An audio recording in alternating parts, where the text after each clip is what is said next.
In 1966 we travelled to Holland to purchase ORM 270, a 12-year-old Series 2 Land Rover from my elder brother Jim.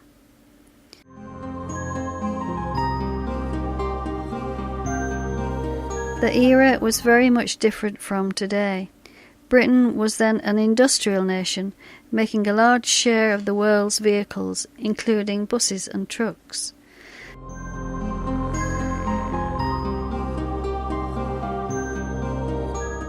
Having embarked from Rotterdam port, we brought the Land Rover back to Britain.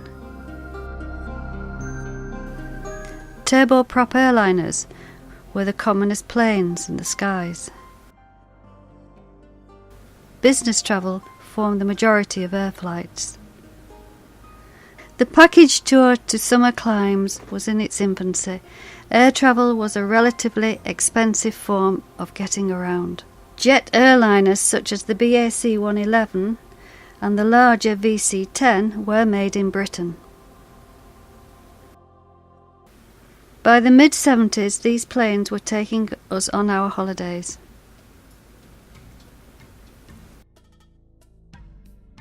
As now, holidays in the Lake District were popular.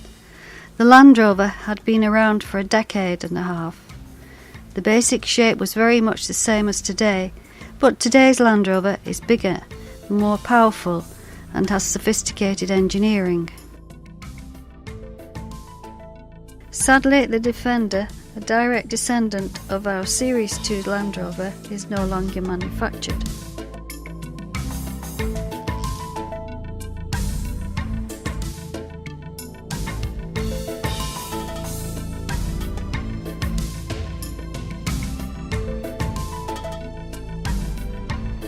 Foreign travel was an activity we enjoyed. Unlike our parents, we had not had a war that put us off being away from home. In 1967, we embarked on a journey through Europe to Venice, traversing Belgium, Germany, Austria and northern Italy, returning via the Dolomites, Switzerland, Germany and Holland.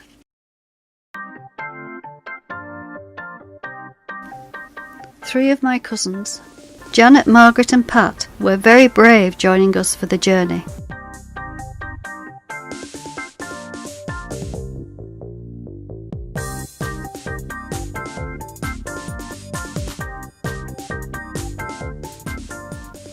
For my younger cousins, this was the first time they had left the shores of Britain. Having camped late at night on the Belgium-German border at Aachen, we arrived at Cologne on the River Rhine.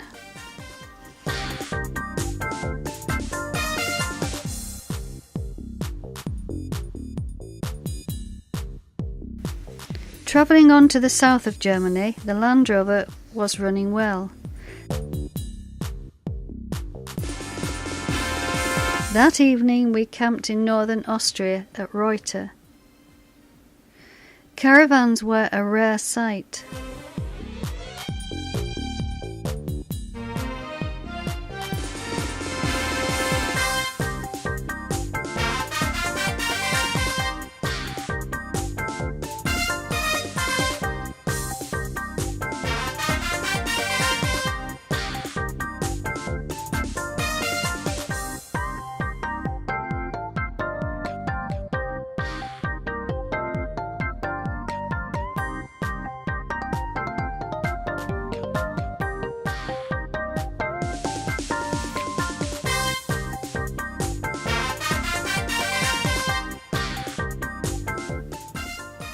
Two days after leaving home, we arrived at the Fern Pass. The castle and surroundings were very similar to those depicted in World War II films.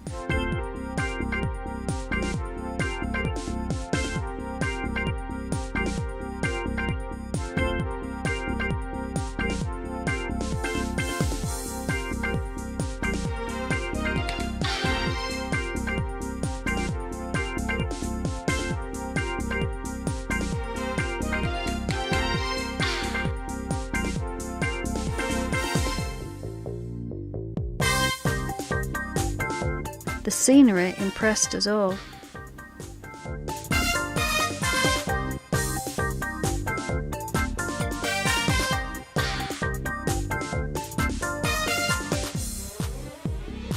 The Land Rover was not the most comfortable of vehicles to travel great distances in, but it carried all the camping equipment and the 5 intrepid travellers.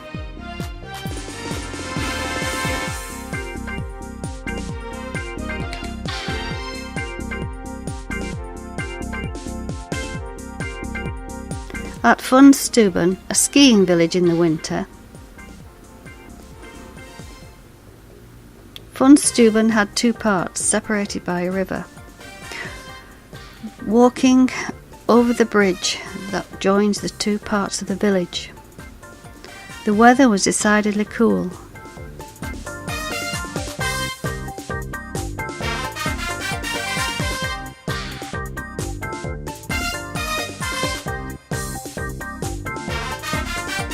The main street of Funds looked very different from anything we saw in Britain. It was the first time we had seen brightly coloured murals on houses. From Fundstuben we travelled higher up the valley to Nauders.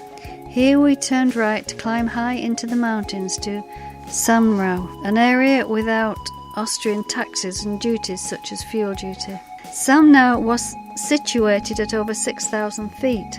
In summer, sitting in a cafe, it was hard to imagine the winter snow.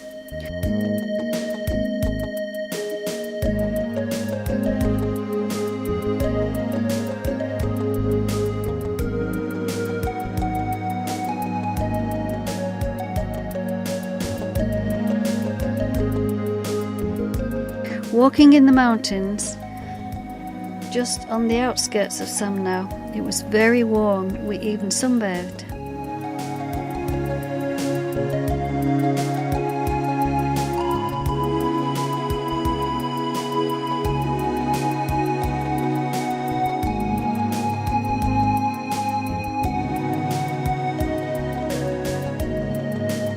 A view of Samnau from above.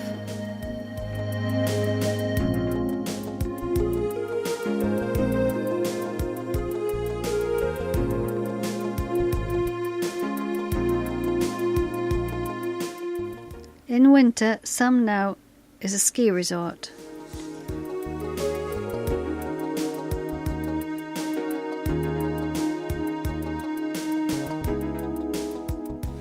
Back in the village, our presence in the Land Rover caused some interest.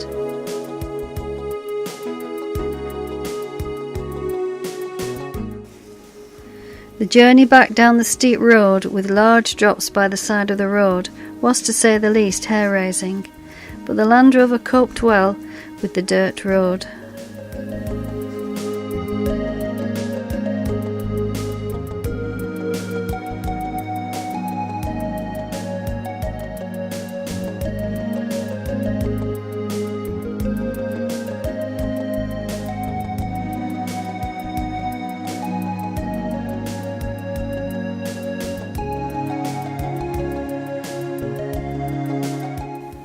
The buildings clinging to the mountain sides were only occupied in summer, when the farmers brought their cattle up to the high pastures.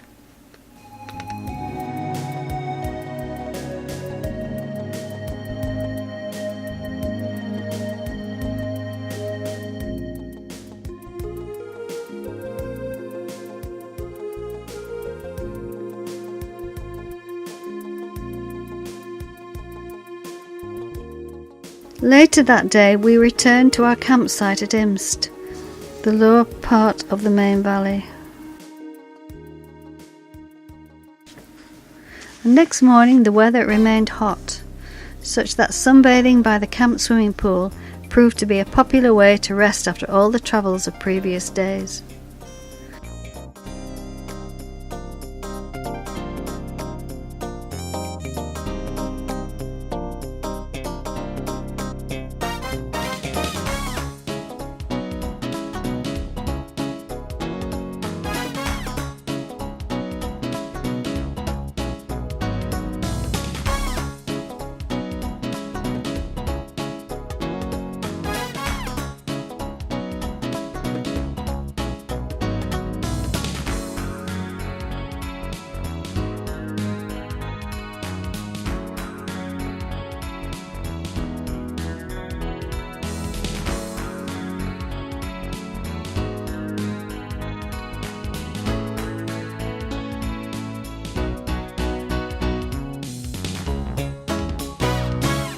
Swimming in the pool was a welcome escape from the heat.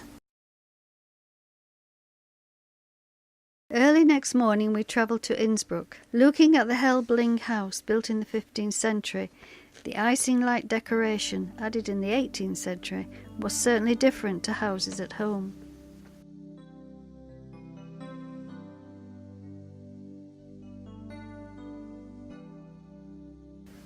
Across the way, the golden roof, a roof over a balcony, built and completed by 1500. The roof is made up of 2,738 copper tiles, wire gilded to give the impression of a solid gold tile. The work was commissioned by Emperor Maximilian I to mark his wedding to Bianca Sforza.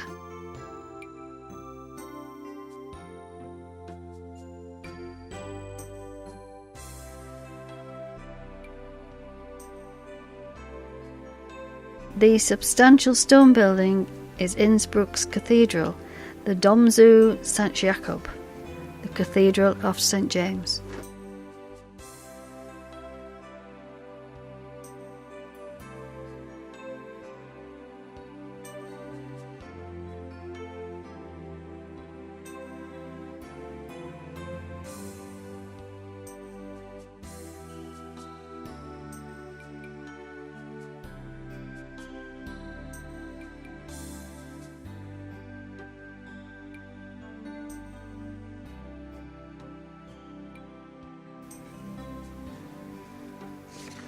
Our visit was relatively short, so we sometimes ran from site to site.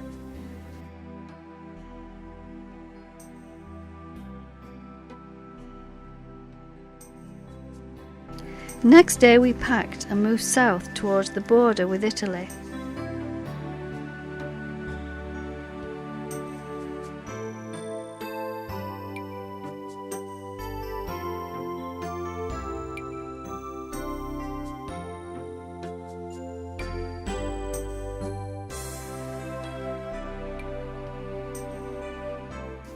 Our journey took us from Imst to Innsbruck, into Italy, through the Dolomites to Venice, our final destination.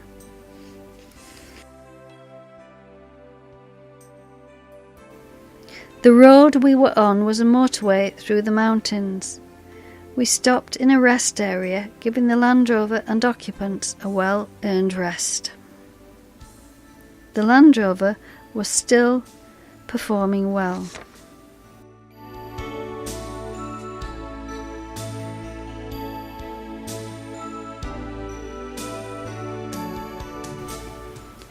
We were soon travelling south through the Dolomites in northern Italy.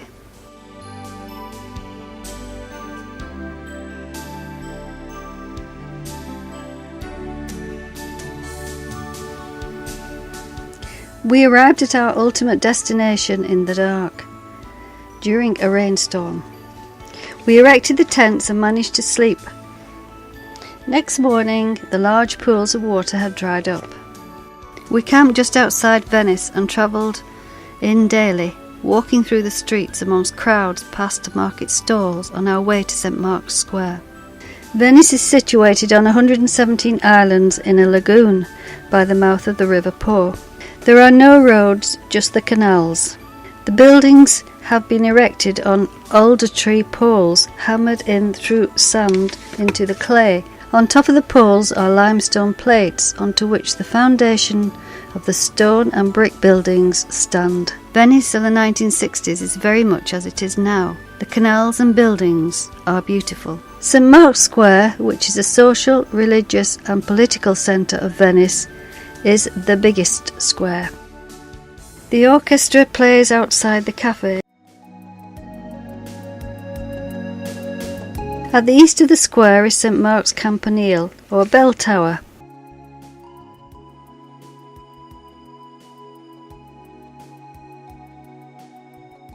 Across from it is the Basilica of St. Mark, which is a cathedral of Venice.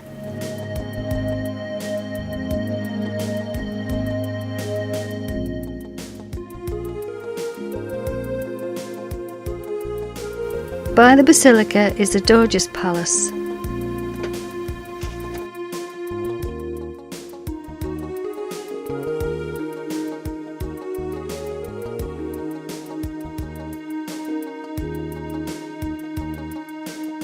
Venice in August enjoys 257.3 hours of sunshine for that month.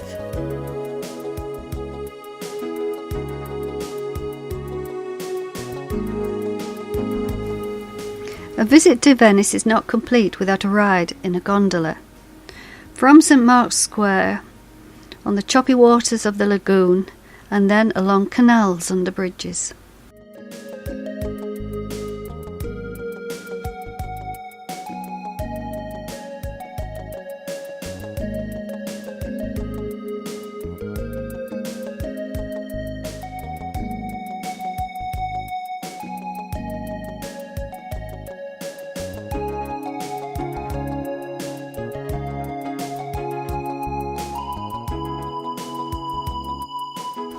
Into the Grand Canal with the Rialto Bridge in the background.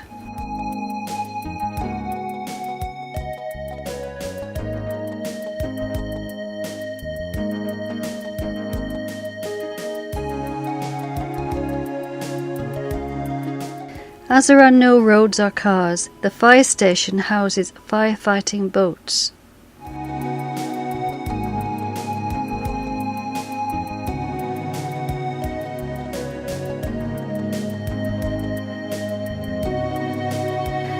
The policeman directs water traffic from a box.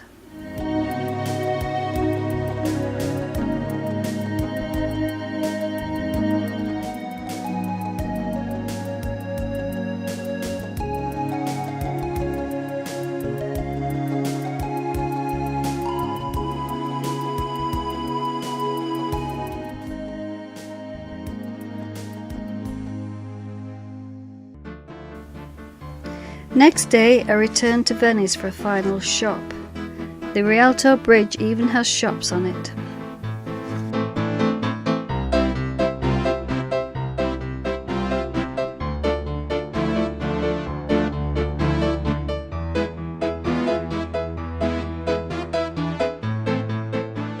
Before we left the area that afternoon, we drove to the Lido di Jesolo, black pool with more sun. Here a chance to paddle in the Adriatic.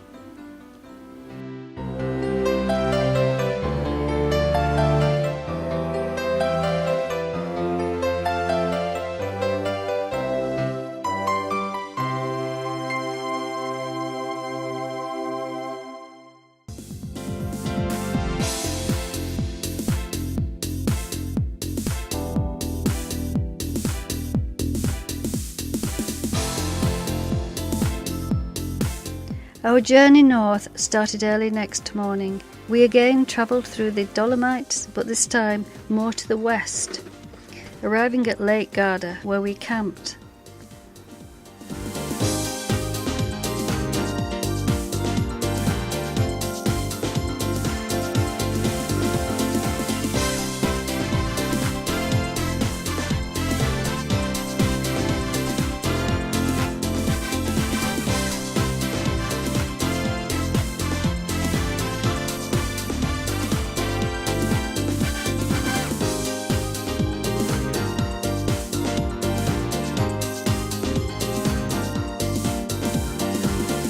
The following day, we arrived at Lake Como. Seated in the cafe by the lake, the world passes us by.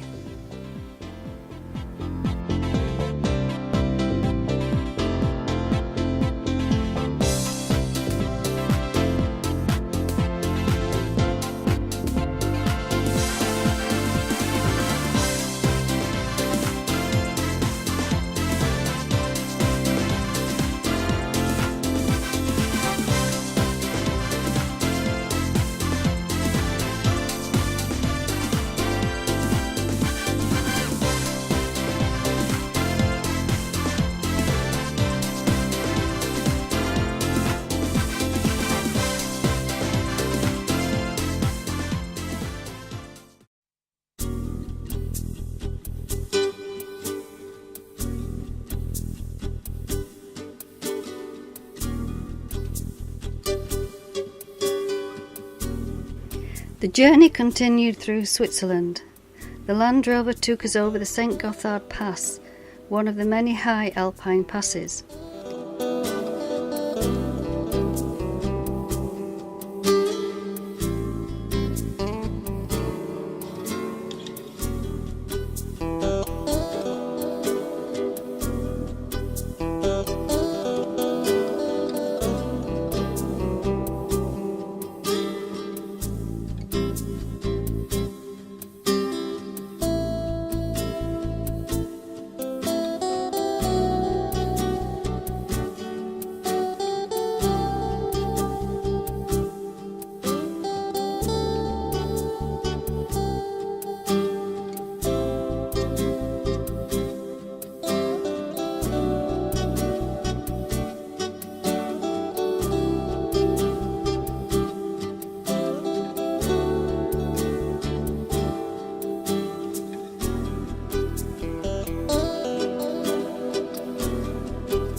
After travelling through Germany, we arrived at Zwartebal, the yachting harbour in Holland.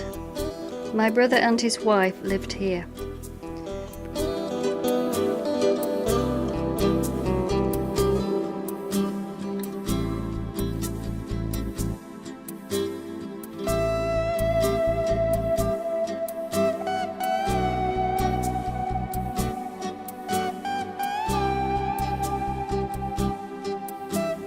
Brother James was delighted to see what had been his Land Rover.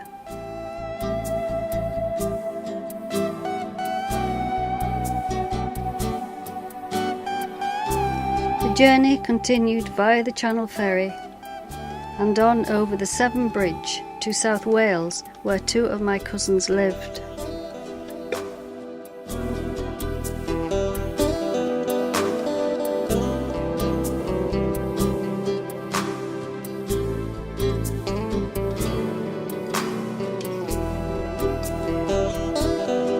As we travelled on the Severn Bridge, I realised the Land Rover had carried us over 2,500 miles in 17 days without any major mechanical problems. Quite a good record for a vehicle over 10 years old.